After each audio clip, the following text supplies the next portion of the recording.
of the electron from one orbit to another orbit.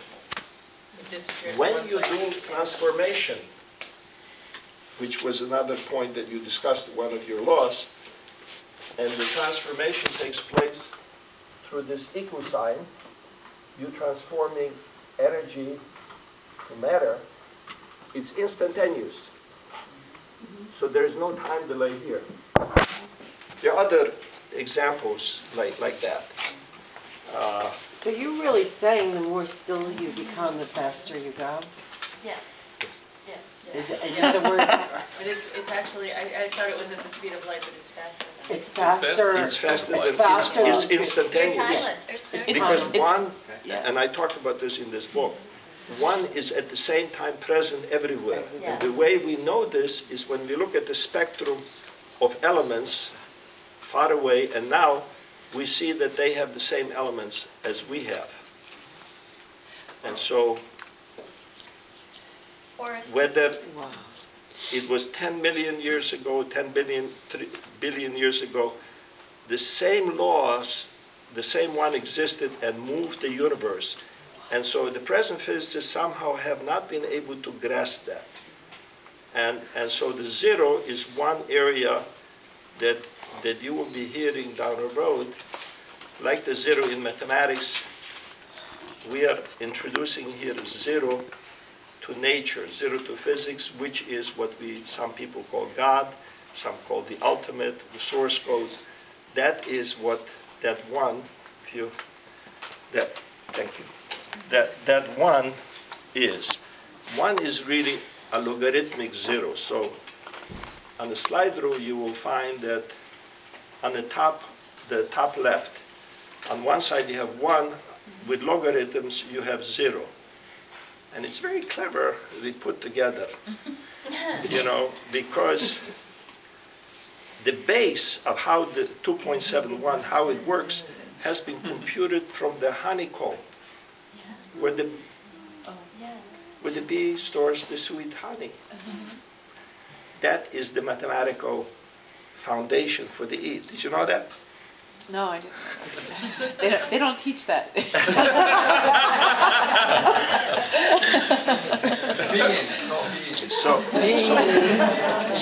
So what we have here, we have that zero for starting of the universe, starting of counting. And the other mistake, or have been overlooked, and I can understand, things are in front of us and we don't see it, like the E equals mc squared, is the pi. Now, we count pi to 1,000 positions. We say 3, 1, 4, and so forth and so on. That's beautiful. Pi is part of present physics.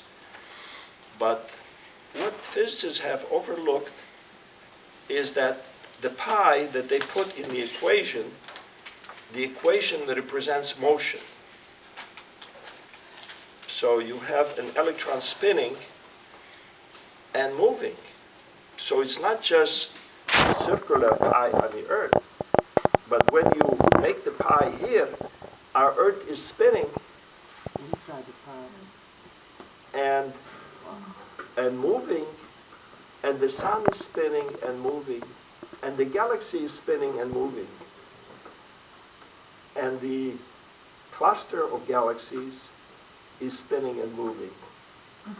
So now we measure speed of light beautifully.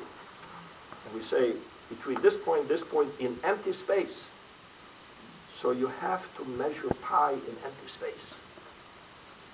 And my problem was, I'm a computer person, put all these numbers into a computer and you run it and boom, it crashes. And you go and you work on it and it crashes again. And you work and it crashes again. And you say something is wrong. So little by little, over many years, eventually you plow through. And you find that something as simple as the pi we have overlooked. And so we have to use, the first paper I called scale invariance, which means measured to the same scale. In this book, I discuss old maps. Do you remember the old pirate maps? These pirates had one map, these pirates had another map, these pirates had another, but you couldn't fit them together. They were made to different scale. So what we have in science at the present time, and we have very beautiful people, they're doing hard, but you know, some things are tough to see. Just like infinity in us, people have come, Jesus has told you, you're gods. We have not been able to grasp that. And so you have to integrate the maps to the same scale. And so that you can count the map, you need what we call the Greenwich line that goes from the North Pole and something that we call equator. So you have to divide this, you have to measure these, put these maps together, and you have bought the one book, so be able to read that, at least in the beginning. And it's fun, yes.